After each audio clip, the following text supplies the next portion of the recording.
Het nieuwe belastingkantoor goed is beschermd. En dat is een reactie van het belastingkantoor zelf op opmerkingen die in de media waren verschenen over dat er een vermeend gebrek aan veiligheid in het nieuwe gebouw zou zijn.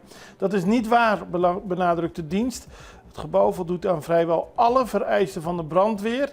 Er is meer dan 2,7, bijna 2,8 miljoen gulden geïnvesteerd in brandveiligheidsmaatregelen.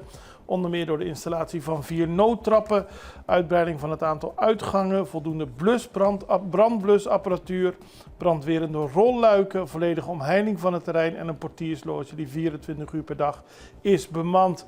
Het is natuurlijk actueel omdat de Belastingdienst jaren geleden in de brand is gestoken en daardoor jarenlang niet in het gebouw gewerkt kon worden. Nu kan dat weer en er is dus heel veel in geïnvesteerd om te zorgen dat er niet weer brand kan uitbreken.